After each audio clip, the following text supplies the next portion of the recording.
Hi, everybody. Welcome back to a Creative Cast, where a creative cast of people talk about creative things. I'm your host, Cali, and today I have with me. Chris. Marshaun. Yay! And today, I did it. I did it. I mentioned RRR before, and I got everybody to watch it, and now we're talking about it. My dastardly plan has come full circle. Here we go, ladies and gentlemen. Yes! Yes.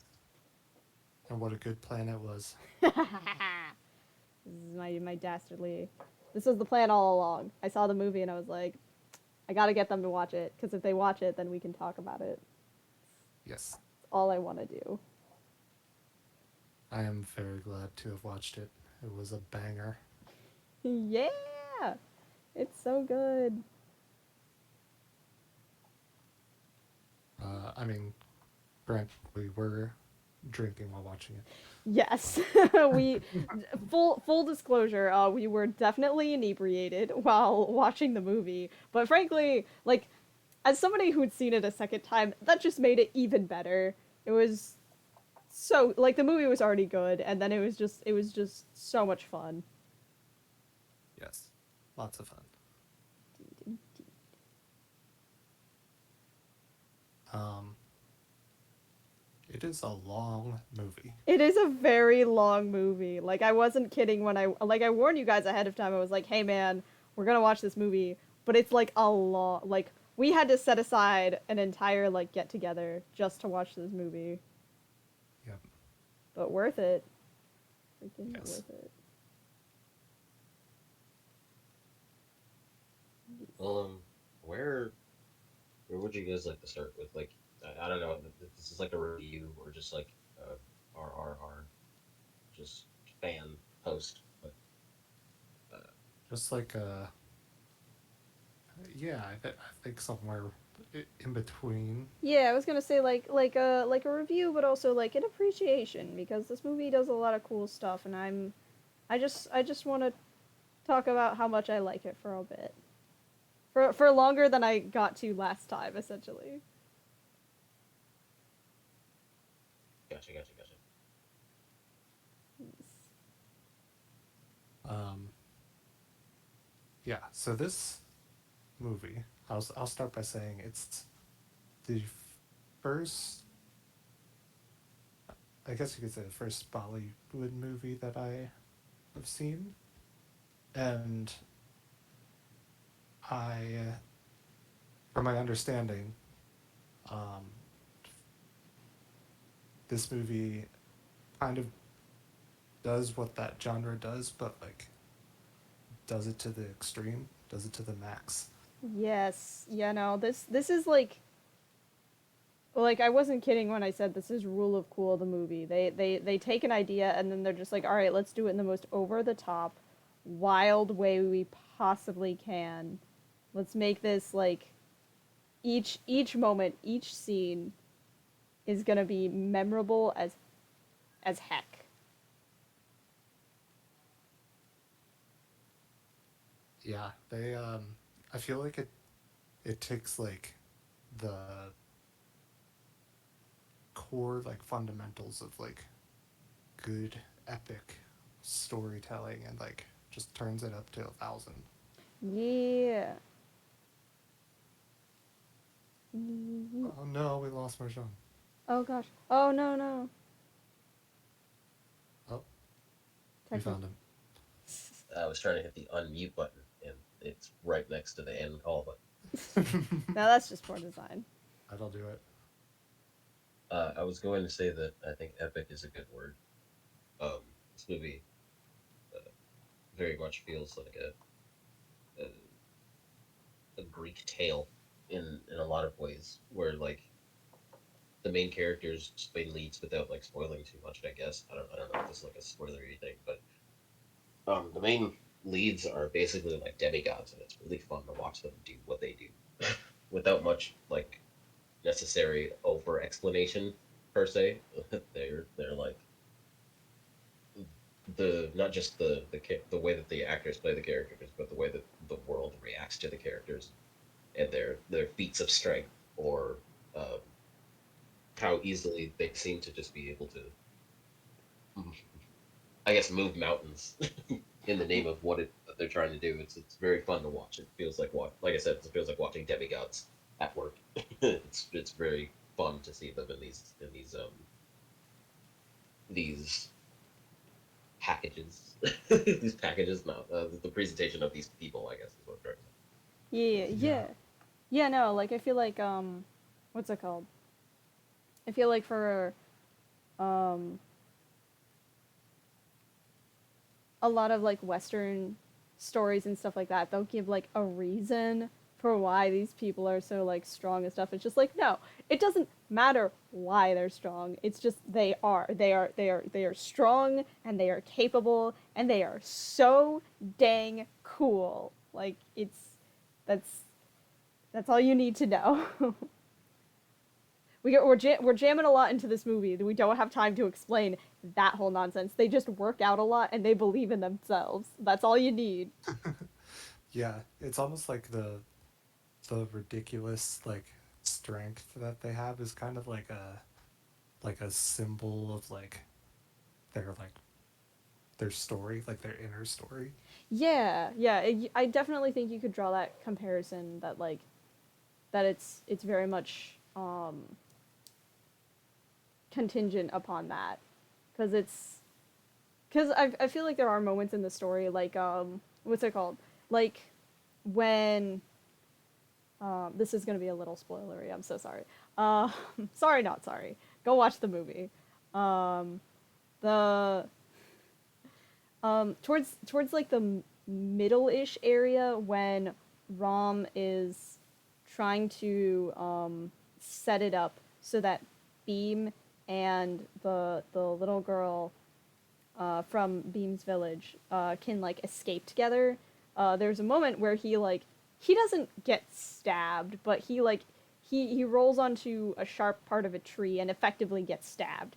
Uh, he just wasn't stabbed by a person; he was stabbed by nature, and it kind of debilitates him for like the rest of that scene. And I fully acknowledge that like that's totally them just trying to like sort of jerry rig it a little bit so that like it's just like oh he's injured and that's how he gets caught because like this is the same man who in like the opening scene demolished a whole like an angry mob of people. He got hit, he got punched, he had a rock bashed into his head and he still kept going. Boy got bitten by a toxic spider and like he was in recovery and fucking fought hit for his life. Like it's like man's a fucking force of goddamn nature. And oh yes, getting stabbed. That's gonna slow him down. Sure. I will buy that for the sake of the plot. Sure. Sure. I don't believe it for a second, but fine.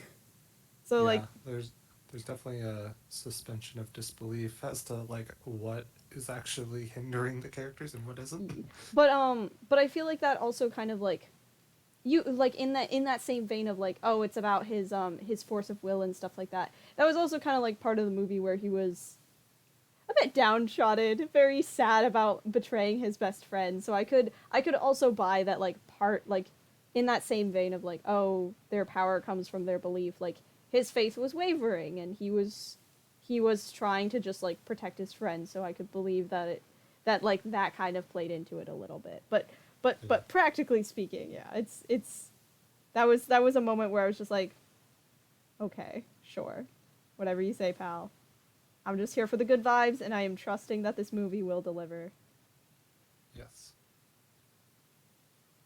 Um, yeah, I want to talk about that ROM intro scene because man, that Right? is that was a epic intro to any character if you ask me. Right? And like he hadn't said a single fucking word. Like the first words we actually hear out of him was do you want him dead or alive? And that happens like I don't know, we had like 10 minutes after his first on-screen appearance. Like goddamn. Yeah, you don't need words when you got muscles. When you got fucking muscles and a fucking steel gaze that could fucking, like, Medusa ain't got nothing on this man. True.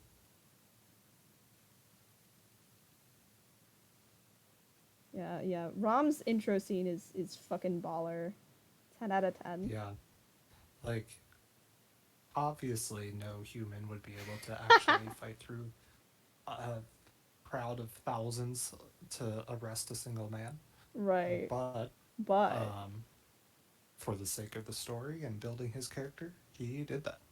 for the sake of the story, building his character, and also just like, again, rule of cool. Like, he did it in like the most over the top way possible.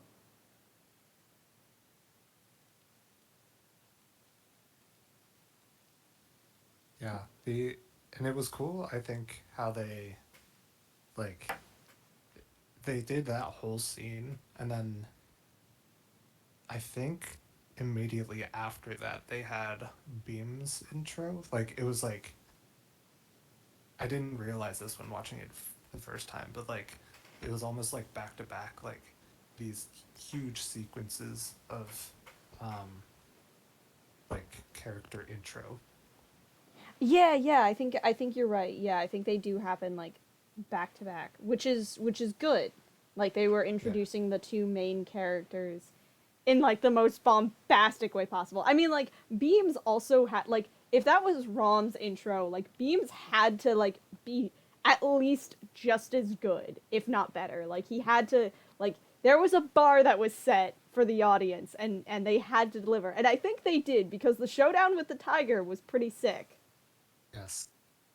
Yeah, the thing with the, what's it called? The net. The net! Oh my god, the net! The wrestling a tiger with a net. Ah, it's so cool. Oh yeah, these lead actors are like ripped too. They're like such good shape. It's crazy. Yeah. They got the muscles. Yeah, no, they definitely, they looked the part. They looked like, they looked strong enough to be able to pull things off. Not like grotesquely strong or anything, but just like, oh, that's a beefy boy right there. He could definitely deck someone in the face and they would probably just drop in an instant. No ifs, ands, or buts about that. It is a beefy boy. That is a beefy boy.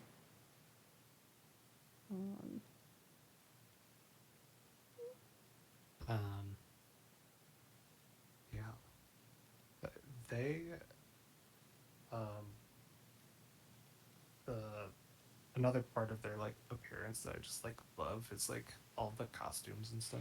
Right? Oh my god. Yeah, that was something that I really appreciated when I was looking back at the movie. I was like, there is color in this film. Like, they've got like very saturated colors. It's like, oh my god, yeah. Yeah, like the colors are muted when they need to be, and they are saturated when they need to be. There are pretty pastels and blood reds and just color. It's colorful, and I like that. Yeah. And like such good use of like the color to like communicate the mood, like color theory and all that. Yeah, they definitely do that well. I was actually noticing when I was looking back at the movie during the dance sequence, because of course this movie has a dance sequence and it's so goddamn cool. No one can ever tell me otherwise. Natu is a great song. I noticed that, like, I pointed it out when we were watching the movie, that if you look in the background, all of the girls are really excited and like kind of like dancing along in the background until everybody actually does join into the dance. But like the girls are dancing and the guys are all just kind of standing around looking on judgingly. But something else I noticed was that all of the girls are wearing like very light pastel colors, and all of the men are wearing like dark brown or like almost all black suits. Like, they're almost all dressed in black except for Beam and Rom, who are wearing like, I think they were wearing like a muted red and a green suit. Whatever it was colorful. Like, that's, again, we're going back to that color. Yeah, like Ram is wearing like tans and Beam is wearing like blues and greens, while all of the other men are dressed in either like dark brown or black. It is a beautiful contrast. I love that so much. Yeah, and it also communicates like these two are full of life and personality, and the other guys are stupid. Yeah, all these squares. Like the only other people who are dressed in all black is the orchestra, but that makes sense. And even the women in the orchestra are kind of like dancing along a little bit. So like that just makes sense from like a world point of view, but like it doesn't take away from like the whole like it's just cool. Like all the girls are in these beautiful pastel gowns, and it contrasts so well with the men. So well. Yeah, that dance sequence, man, it's so much energy. Dude, Like the shots, the choreography. right? It was so good. Like I had when I first watched this movie, I went in completely blind. Like I had no idea this movie even existed. And I was like, at this point in the movie, I was pretty hyped. I was pretty excited. I was like, you know what? We're an hour in. This is good. This is fun. I'm having a great time. And then they fucking busted out a goddamn dance sequence. And I was like, that's it. This movie has everything. This movie has everything. You can't, nothing will top this movie. It just has everything. And I'm so here for it because this is so good. It's so fun. Like, the second the song was over, my brother was like, all right, I'm getting the soundtrack. Like you can't beat it. It's so good. Yeah. Some hops. Right? So good. Not too. Not do. It's so good. I want like that dance is just so much fun. Oh my gosh. It was pretty spectacular. That whole scene was very well done. The whole scene was well done. It was well shot. Colors were really well done. I mean, we talked about the colors before, and it's fucking. It, I need to. I need to see like the film again. Not necessarily scene for scene, but it seems like a lot of the film. It seems like a lot of the outfits of the people were muted in. And they all had color to them. Like there are a lot of soft greens, there are a lot of like sages, there are a lot of like soft blues as well, in a lot of like the clothing choices and whatnot. Um, some reds and oranges that pop out here and there, but like what stands out most in these movies, it looks like is the nature. Like the greens pop super hard. Um, the water usually reflects like a very, I guess it depends on the scene, but I was gonna say like a pretty intense green, sometimes blue. Like it seems like the sky, the grass, like everything that's not the people stands out the most. I think that's kind of fun about this style that is so this filmmaking style that's so heavily like obviously character centric because there's so many people, so many crazy, obviously over the top things happening at any given moment, but so much of that pales in comparison to still the background and the intrigue of the environment. I think that's fun. Oh yeah, with fire usually pops too. Like anything that's elemental usually has like a big pop. Fire pops, water pops when it's necessary. Yeah, because that's their like respective elements and stuff coming forth as well. Right. So the interesting choices all around visually in this movie.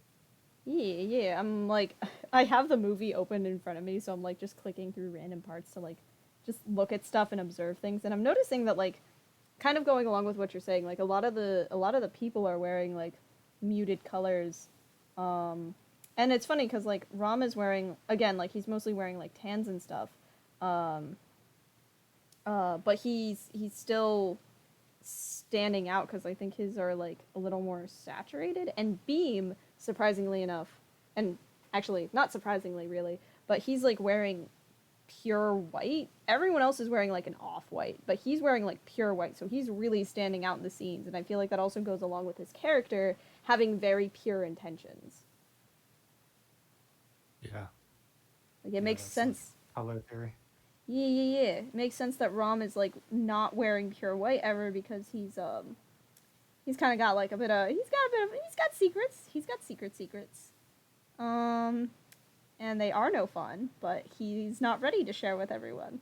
And so until then, he's going to be wearing all of the off-whites and the tans and stuff like that. Speaking of ROM, I don't know if it's too soon in the video, but I am very curious about what you guys were thinking about ROM before, during, and after the betrayal. Like, it's specific, and when I say after the betrayal, I mean like post betrayal, but then also post learning his backstory. Like, I want to know what your thoughts were. What was going on with you emotionally that entire time? Yeah, just total roller coaster there. Because like we knew from the start that a betrayal was coming. Yeah, yeah, they did a really good job setting up Rom as like kind of being the villain. Like there were some parts of like the first half of the movie where you like sympathize with him, but it wasn't until like way later when you do get that backstory of like his family. And I won't go into it too much in case, I don't know, spoilers, but it's just like it brings a whole nother side to that character that like humanizes him just as much as Beam is or was throughout the entire movie. Yes. Like we get that part of Beam's character like almost right away. But it takes like until like 2 hours into the movie to understand Rom. Yeah. Yeah, no, and I actually really like that because like having that perspective, like going essentially like getting Beam's side of the story first helps us feel the weight of the betrayal from his side way more because just like Beam, we don't understand what's happening yet. Like we want Rom to explain why he's doing this because we want like just as badly as Beam because we don't know what's happening. Like we've like we knew that the betrayal was coming, but we saw these characters become friends, become close friends and to care about each other and to do all these fun things, and we saw them dance together, man. Like we want to believe that like they're not gonna do the fight, they're not gonna betray each other, but Rom is sticking to his guns so fervently. It's just like, why are you doing this? What happened? And having the perspective and not having the context gives us like the emotional gut punch that Beam is going through, so we can sympathize with him even more, and then we can break down with Beam later when we learn the truth. It's just like, oh my god, what? Right. That's what happened. That's why he's doing this. Oh my god. It's like Beam acts as such a great like stand. I can't think of a good word for it, but like he's the audience really feels what Beam is feeling through the movie because a lot of the information is delivered like around the same time that he's getting it. Like obviously we have insights that he doesn't, but there's a lot of things that we don't know that we only find out when he finds out. So it's so good. It's so well done. Yeah. Yeah, I agree. He's kind of like the audience POV. Yeah. He's so good. So good. Such a pure ray of sunshine. I love him so much.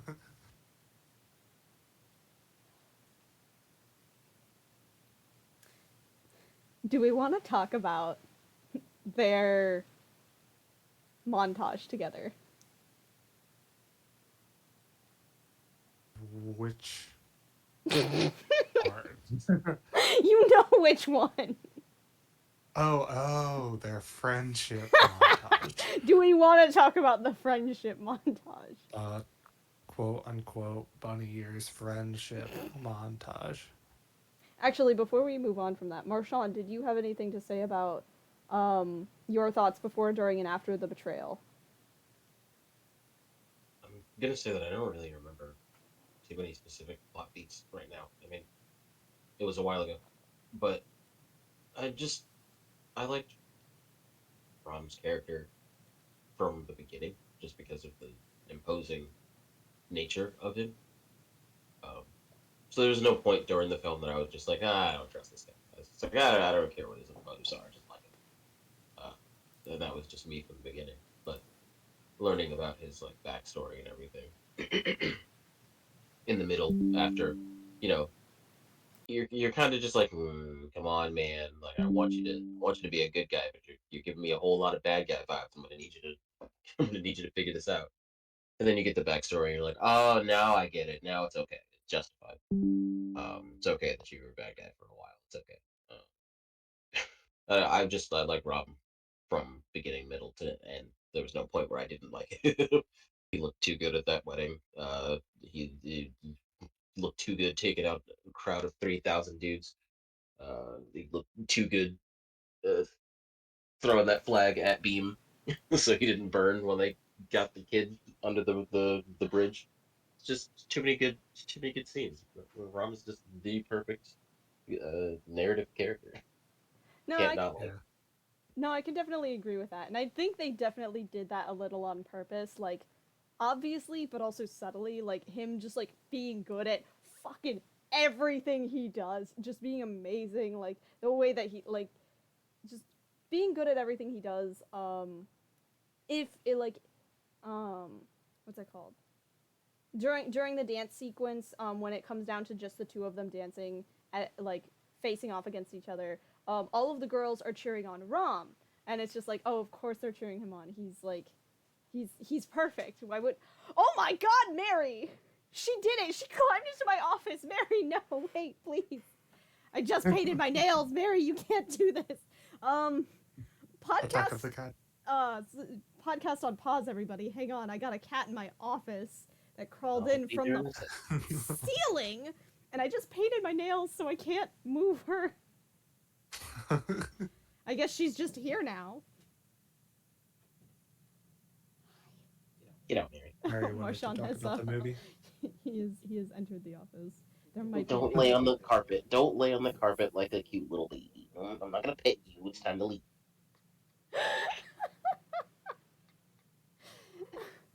I guess I do have to fix that hole now, huh? Goodbye.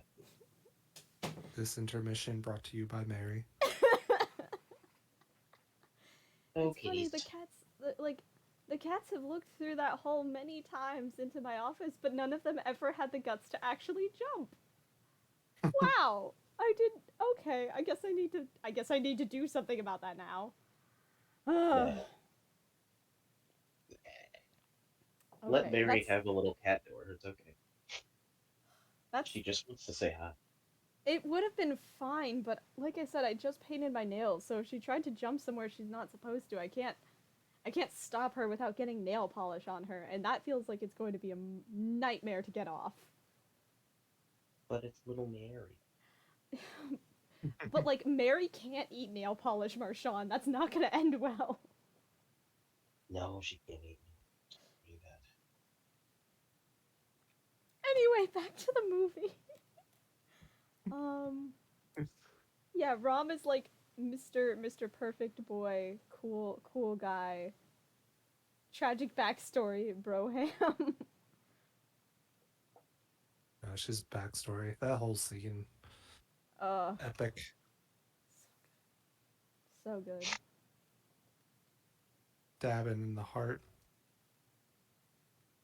Very big stab in the Really heart. well done. That whole like back that whole backstory scene was done really well. Like getting to know him, seeing like his relationship with his dad, the relationship back to the bullet, and how the bullet is like a connecting thread throughout the whole film, beginning to Ooh. the end. Yeah, Um, that the bullet speech. Oh man, that was so like that was oof. That was Right. hard.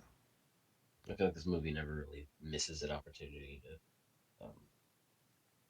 create something, to create a shot that could be iconic, or create a shot that is potentially iconic, which Indeed. is interesting because I don't think it's like, maybe I need some more time to think about it, but I think there is a difference between the scene that is just iconic, like you see it and you're just like, okay, that's just gonna be amazing, like Jack and what's her face on Titanic.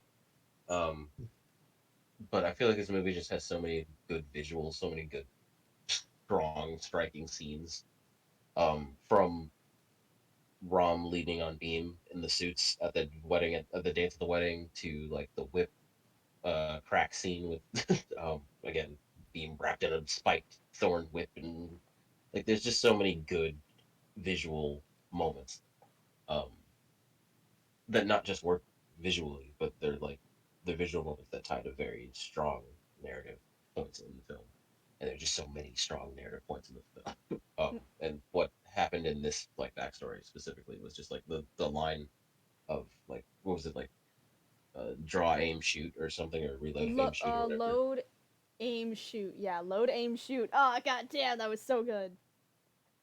Uh, Really well handled. Very like how repetition makes a scene more interesting.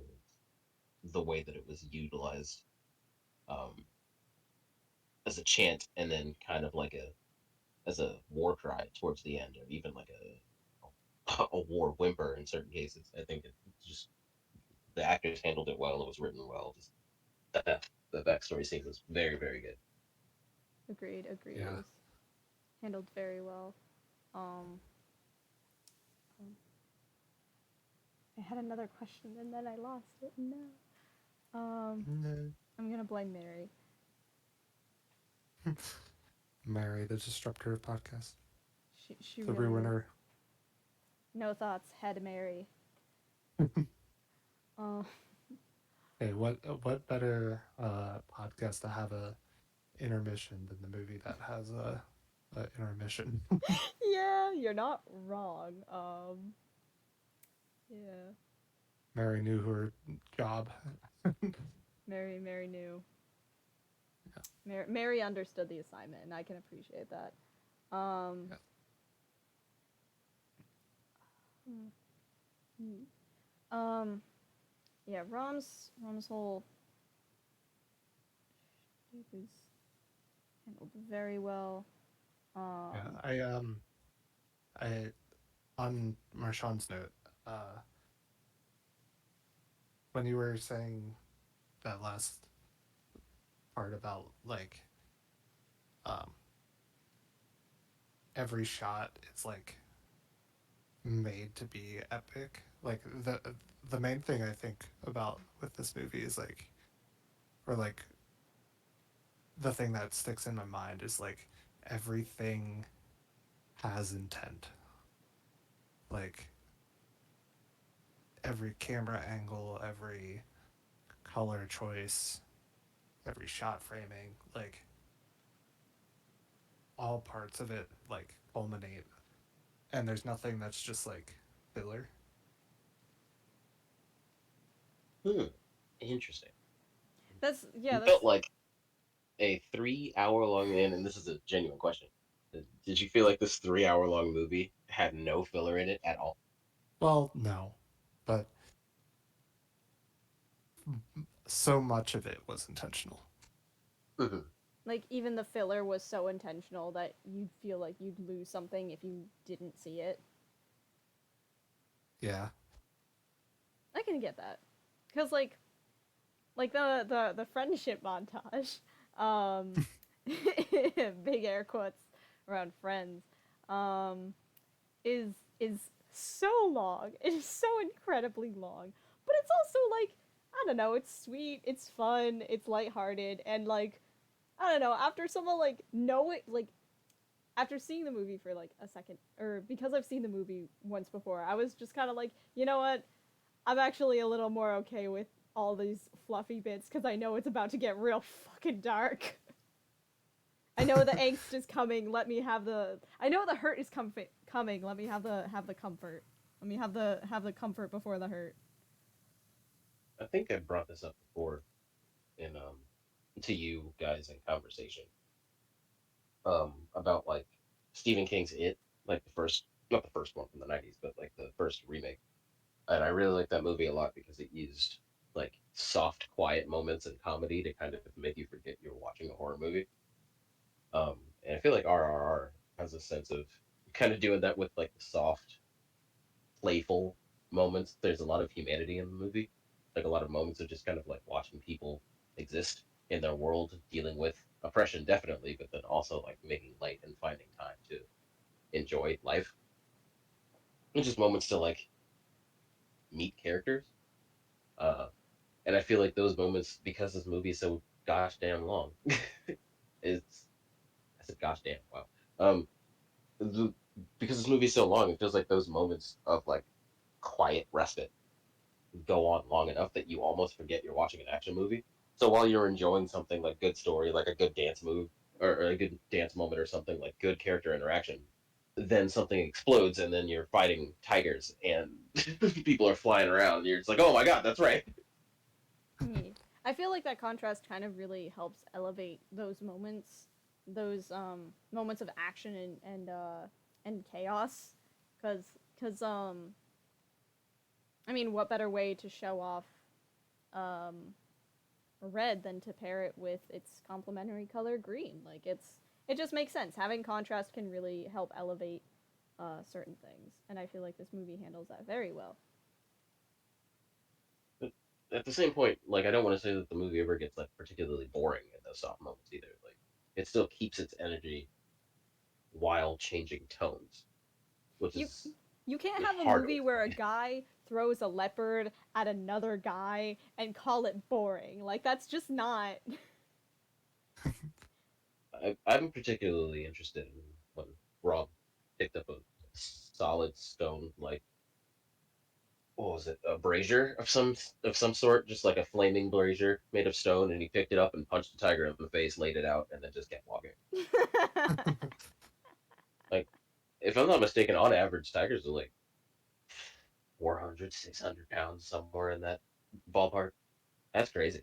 Yeah, A yeah, human, no. a human punch does not generate enough force for that to really match up, but that's still very fun. I really appreciate just seeing people do things. Yeah, yeah, no. Like it's like they just do like the most over the top ridiculous stuff, and I'm so here for it.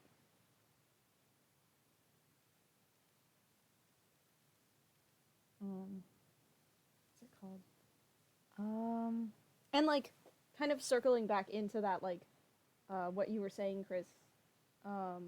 It's a lot of like the little moments that I feel like really shine in this movie because we have the time to really appreciate that. It's like the little mannerisms of like um um during that friendship montage. There's a moment where um Beam and Rom are eating with some people, and Beam starts eating with his left hand, and like I believe, or yeah, I believe it's his left hand. And like the tradition is to eat with your right hand. And he gets scolded for that, and he's just like, Psh, "It's fine. I'm eating. It's whatever." And Rom stops and looks at him for a moment, and like he's just like, "Oh, it's nothing. I just remembered something." And then later, when we get into Rom's backstory, he paused because his brother did the same thing when they were kids. He was remembering his little brother. Like Oh wow, that's I yeah, didn't catch that. that's such like a small moment to have almost missed. And then also during like their big fight at the, I don't want to call it a palace, but the big house, uh the when Rom pulls up in the most extra way possible, but when he pulls up to like fight Beam, he cannot look Beam in the eye. Like he can't. Like he's going to like grab his wrist to arrest him, to put him in cuffs, and he just like Beam's just like, "Hey, what's going on? Why aren't you looking at me? What's happening? Why are you trying to arrest me? This is weird. What's going on?" And Rom just cannot bring himself, like Beam even like starts to grab his face and is just like, "Fucking look at me, tell me that you're doing this, like look at me if you're gonna say this to me." And Rom just cannot bring himself to do it. And I love, like it's stuff like that, and I just love it so much. Yeah, the character interaction in this movie was insane. Indeed. So good. So very good. And like, oh my gosh, speaking of interaction, the relationship between Beam and oh, I forget what her name is, but the lady with Jenny? them like yeah. That was just so cute. Yeah. Very Them on wholesome. the Very, very good fluff. motorcycle. Every time Beam smiles in that movie, um, I was just like, well, that's it. That's just roll credits. Just wrap it up. That's it. Happy ending. Everyone has a happy ending now. It's like, you see this man's face? How could anything wrong happen in the next 3 hours of this movie? Look at him. Just like, don't you dare take that smile away from me. When he smiles and does his little head nod, I'm just like, wow, everything's just good again in the world. This man just cured, uh, almost said cured hunger. This man just solved world hunger, dude. Beam is literal sunshine incarnate. He is the goodest of boys. He's so sweet. Perfect for his role. He really is, yeah. Yeah, like the most wholesome, but also strong as heck. Wholesome but deadly. Yeah. That's what I call my part. Oh no.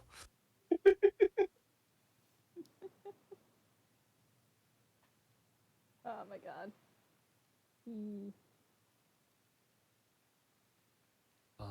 The one other thing I wanted to bring up was just like the whole scene. I guess it's like the end of the first half where there's the fight at the palace. Mm-hmm. Um, and just like the battle between Robin Beam and like the fire and the water and the fireworks shot. Oh yeah. Mm-hmm. It's That's a good one. just insane. Like that's like that fight scene's gonna stick with me. Oh yeah. Yeah, no. Like it's it's everything. It's the framing. It's the intentional way that the fireworks and the water fountain is just erupting around these guys. Like it's gorgeous. Like I love the way um that the fountain itself, like the pipes, or not the pipes, the hoses are sliding around like snakes, like almost like a Medusa, and the fireworks kind of react in a similar way, moving in all these big arcs and stuff. But I guess I'd compare it more to a dragon because it's fire, but it's still, oh man, those curves, the way that it just goes around him, it's so good. And then they just run at each other with the all the intensity in the world, and it's so good.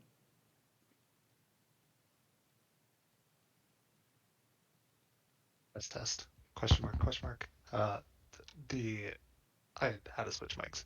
Ah, yes, we can hear you. Okay, hi. Um, yes, We heard your agreed. question marks. Thank you. Uh, I my headset was beeping at me, and uh, I was like, "Why is this happening?" And it was dying. And I was like, "No, don't die That on me." that do be happening sometimes. You don't have you don't listen to Skull Candies. I know that you don't. You don't use Skull Candy, so you didn't get a doop doop battery low. No, mine's just two single doop doop. Ah, But like it happens over and over, like every 5 minutes when the battery's low. okay, yeah, Like that sounded a little more obnoxious than the British woman breathing in my ear.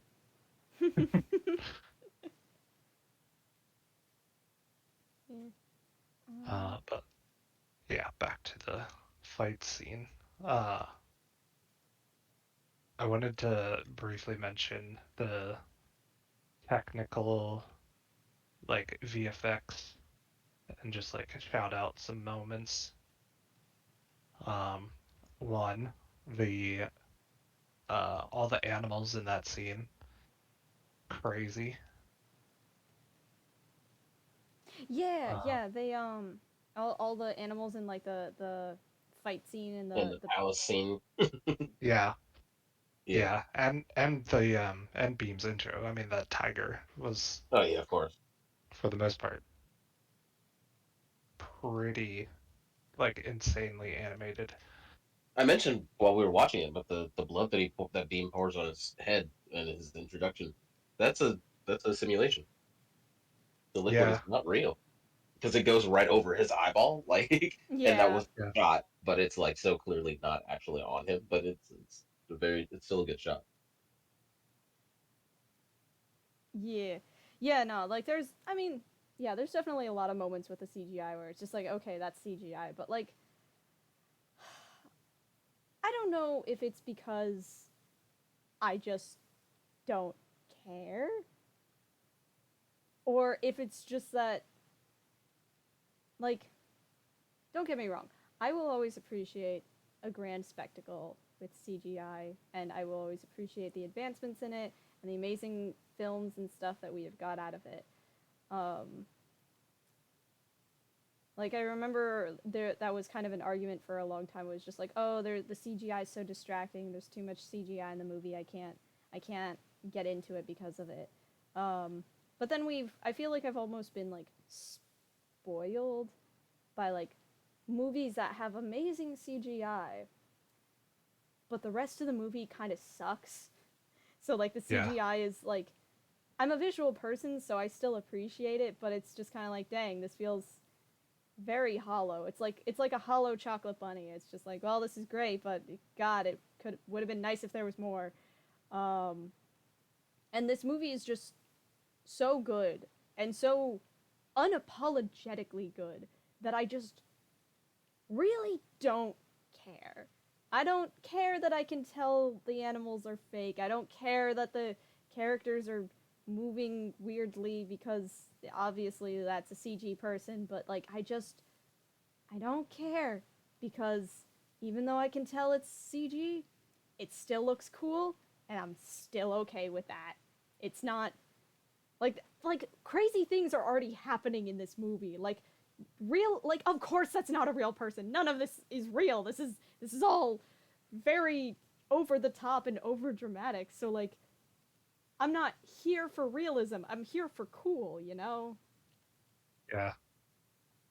And I mean, it's all about like the intent of the VFX too. Like, it sure might not look like uh the most realistic or might not look the most high budget like compared to like a Marvel movie or something, Yeah. but um like it just adds a feeling like in Rom's intro there's like a bunch of CGI blood and like things Yeah. that just like add this epic sense of like action and like just so much juice to the hits. It's all like purposeful, Right. like, and yeah, mad respect for going over the top with CGI, even if at some points it kind of breaks. Yeah, no, I can appreciate like the fact that they still tried. Like they didn't let the fact that it looked a little janky stop them from delivering something cool. Like that's I can appreciate that. I can appreciate that so much. They were just like this is going to be fun, this is going to be cool, and that's what matters. Yeah.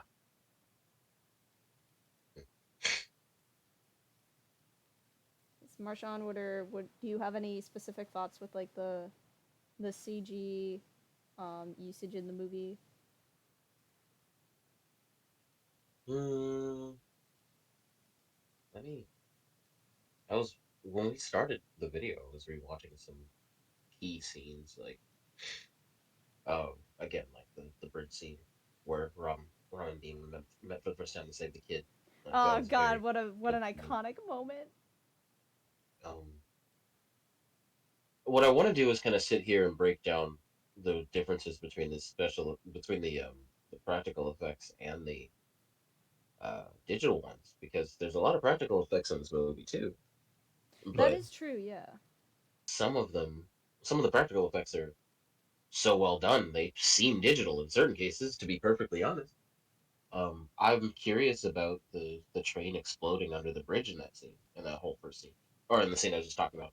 Um, because at certain points I was like, is that a miniature train that they like blew off the tracks and then replaced with like digital fire, or is the whole train digital? I just haven't really had time to break it down fully, but maybe it's a combination of both. Between like there's a bunch of shots, so they could have used both techniques. Um, yeah, it's a lot of fun questions to ask about some of the effects going on here. I think it's kind of it's a part of this style of filmmaking, the Bollywood, Tollywood, whatever the difference is, I don't really know.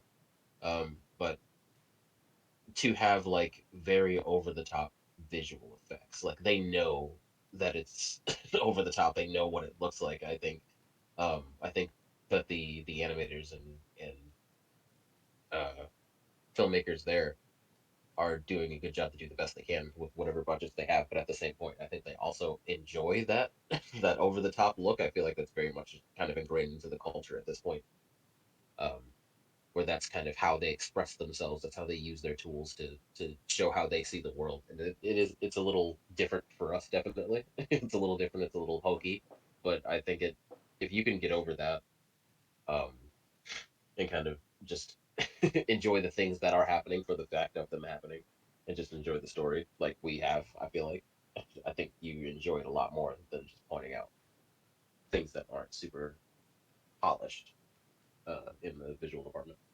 Yeah, I think I think if you can appreciate like what this movie is going for, then you're gonna have a good time because that's exactly what the movie's going for. It's like going for a good time. It gets emotional, it gets raw, it gets serious, but it never stops being something that I would happily see again. Like I realize this movie is 3 hours. I realize I've seen it twice. The only thing stopping me from seeing it for a third time is having 3 hours to just sit down and watch it. That is it. That is the only thing stopping me from just being like, you know what? If I find myself with a night where I have nothing to do and 3 hours to spend, I'm spending it on this movie. I think I can kind of say the same thing actually. Like I don't usually jump on movies to watch multiple times in like the same like too close. Like I'll watch a movie once so I can like really appreciate it that time, and then just kind of wait until I've kind of forgotten most of the plot to listen to watch it again. I do the same thing with video games. Like I'll play a whole game, like take my time going through it, and then just not touch it for a year or two or three or five. Um, just because I want to go through the story again and kind of I know that I've seen it before, but I like that feeling of like experiencing it again. But this movie is just like it's so fun, and there's so much, like I said before, visually going on. There's so many things to kind of break down and look at and reinterpret and understand, and the whole film I feel like is just very relatable from a human standpoint, story wise, and then everything else is just like it's like um, icing on the cake.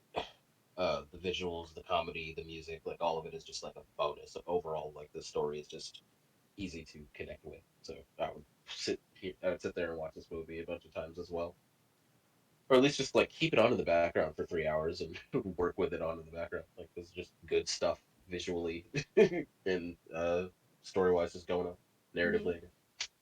Yeah. Agreed, agreed. Um I think something that I do want to touch on, at least like briefly, is that I have seen this movie both in like the native um, Hindi with like subtitles, and I have also seen it dubbed where people speak English for the most part. Um, I surprise, surprise. I think I prefer the sub, um, solely because the a lot of like the words and the phrasings just come across a lot more like eloquent in the sub version in the subtitles. Um, and I don't know. I guess I just kind of like appreciated some of like the phrasing and like the language the characters were using. It was nice to watch it dubbed because I could focus even more on the visuals, um, and it I don't know. It just offered a good experience. I don't I don't think like what's it called? Watch them both. Watch it twice. Watch both because you can. Why not? Um, but I would say start with sub unless you're going to do what we did and get like trashed before watching the movie. Then maybe watch dub with subtitles on just because like it's gonna be hard to read. So go easy on yourself. You're here for a good time. Um, but yeah, I think I think both versions have merit. I think dub is good if you're looking to like get trashed and just have a good time. I think subbed is good if you want like a little more depth from like the dialogue. But either way, you're not gonna lose a lot from watching either version. You'll have a good time regardless. I just want to preface that. Yeah, yeah, that's good to take note of. Um, that just made me think of like we I didn't really like uh what's it called, like this movie I feel like is like a really nice deep dive into that culture. Like I feel like sometimes maybe I'm wrong, but maybe sometimes like Bollywood movies they'll like uh kind of like Americanize things. And it felt like this was like it felt true to like that setting, and I don't know, it just felt immersive. Yeah, I That got makes you. sense. No, I can see that. Like it definitely felt very like alive and very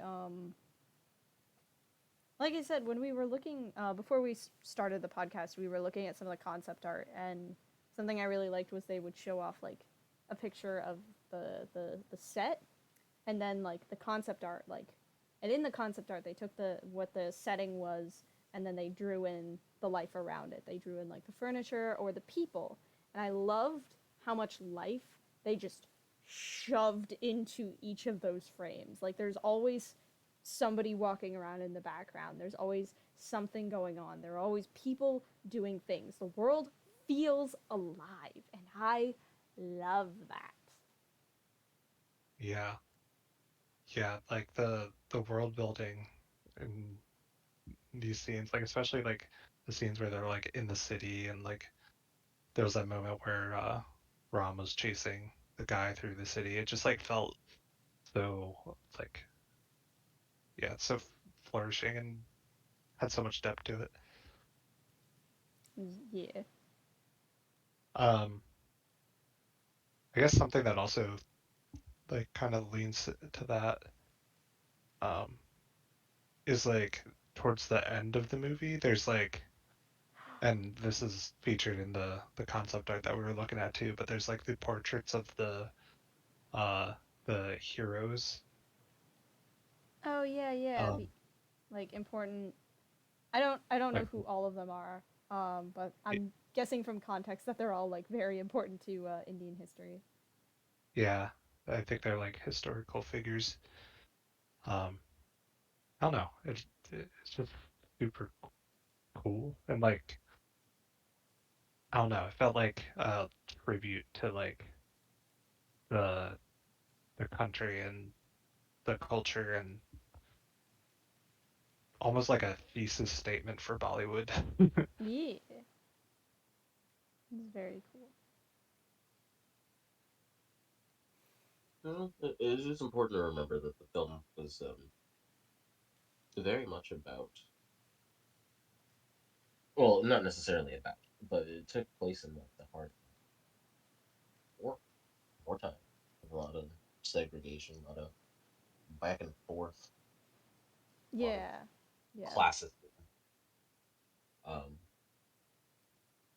and I feel like I like I that's the thing. I should have done the research beforehand. I don't know who these figures are that they were referencing at the end. I don't know if they were like great leaders or, well, most likely like great leaders, not like old movie directors or anything. But there's a lot going on that's like culturally significant going on in the background and the foreground, honestly. The movie. Like culturally and historically significant stuff. That I feel like most likely went right over my head because I don't know much about the history of this area, this place. Um, I think that leads itself to the next watch through, whatever information I might come across, what things I might learn uh, about like the history of their land and their their culture, just the history of their people. Anything I might come across, anything I might learn about, any information that I might happen to pick up will just lend itself to the next watch through, and I'll be like, oh yeah, I get that, I understand that. It's cool. Culturally, I understand that. Yeah. Knowing you, Carolyn, has kind of made it interesting to kind of see what kind of cultural things you pick up when you watch the films from other places, and it's just something to kind of be like, oh, like this is correct and that's kind of incorrect, or this localization was right, but it kind of got this a little off, and like those things are really cool to me. I think I Context is like when really. people. Sorry. Sorry, I was gonna say that I like when people make the make it important to make their art uh, when it references real life, make it you know specific and personal. Yeah. Yeah. No. Like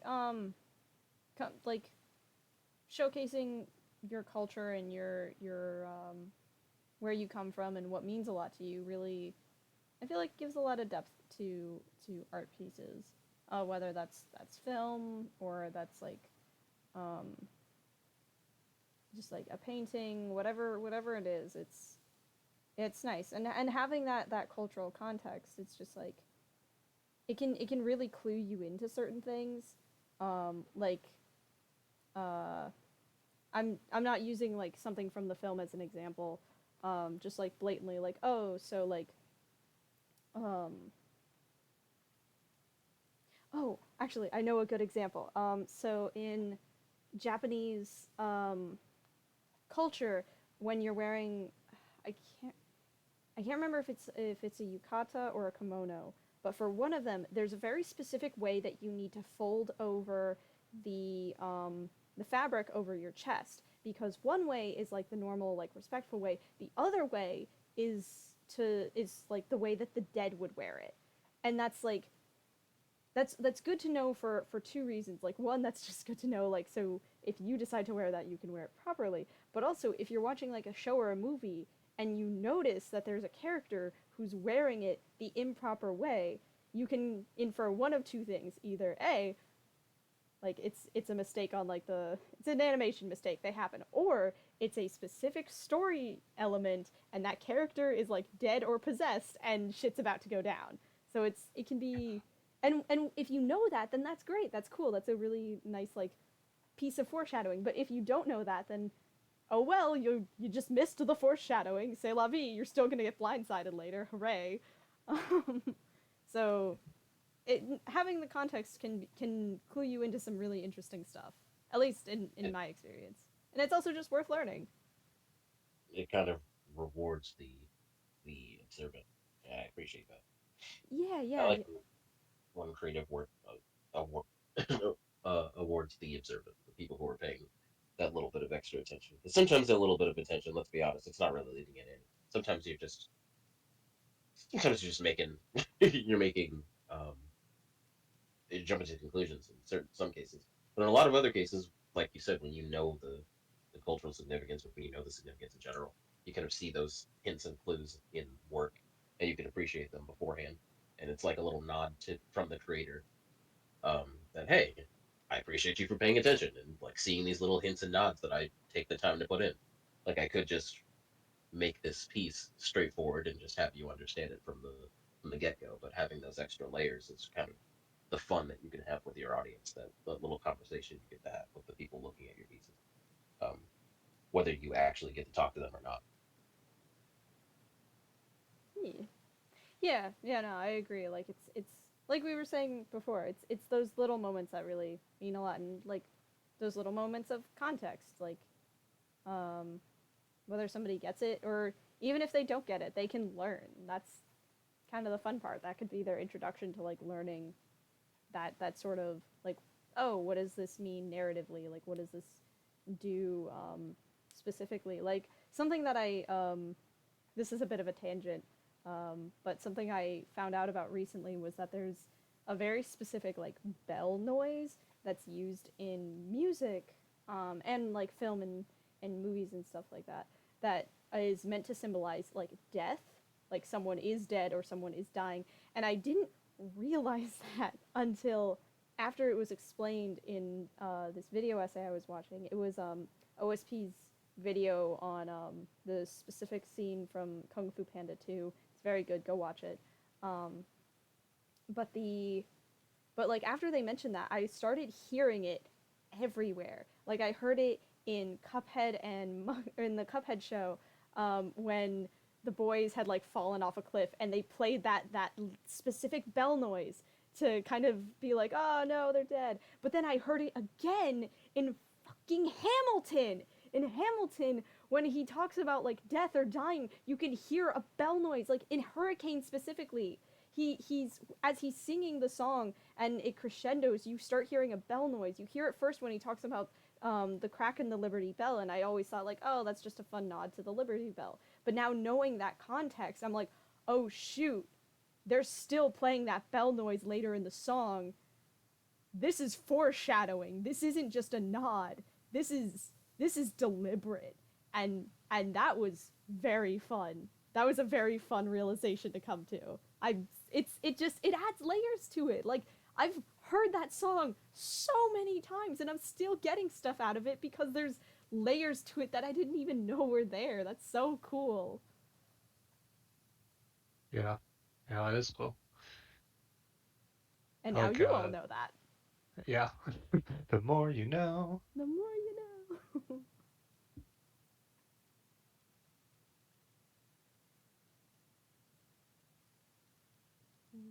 Okay, what now? um, I will offer two options. One, we could talk about the big fight scene at the end. Or two, we could just wrap things up here.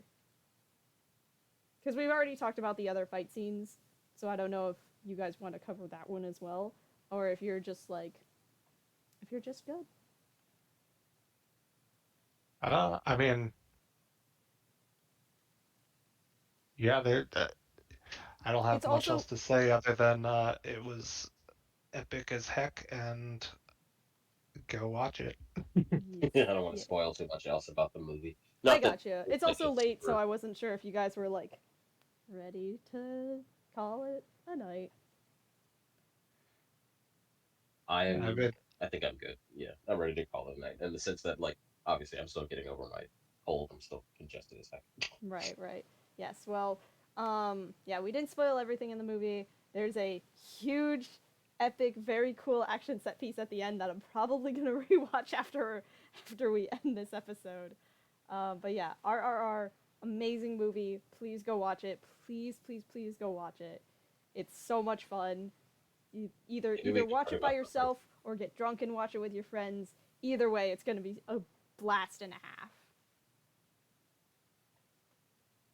Maybe we yes. can talk about the fight scene on an episode about fight scene. Ooh. If we do one, Ooh. just combat in our favorite forms of media, and maybe iconic fights we've seen in media or something like that that have changed the way we looked at the genre or something like that. I don't know. Just Ooh. spitball into that could be I'm fun. I'm already thinking of like five. That's Great. good. I mean, we can review some fights, just like look over them together, and then like talk about what's interesting about them, or just break down fun stuff. I don't know. Bro, I would It's an Yeah. love idea to for the future. I would love to info dump about a fight scene with you guys. No, Yes, that sounds like an episode that will happen. Yes, maybe that can be the next episode. maybe we got ideas, we got options. Yes. Um, and viewers, if there's anyone still around to the end of this episode, if you have any topic suggestions, let us know. Yeah. We'd be more than happy to cover something if there's like a particular show or movie or if there's like a specific like creative trope that you want to hear us give our thoughts on, we would be more than happy to do so.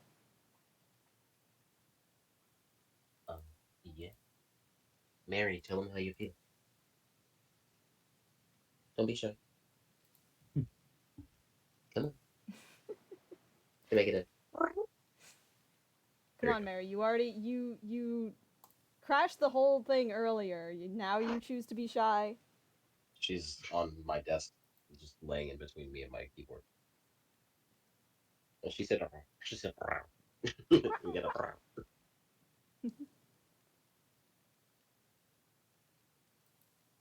Mm. She always does it with her faces on the other side. Like her butt is in my face, and her face is on my computer screen. And now she's meowing. Of course, of course. I mean, would she really be a cat if that's not how she did it?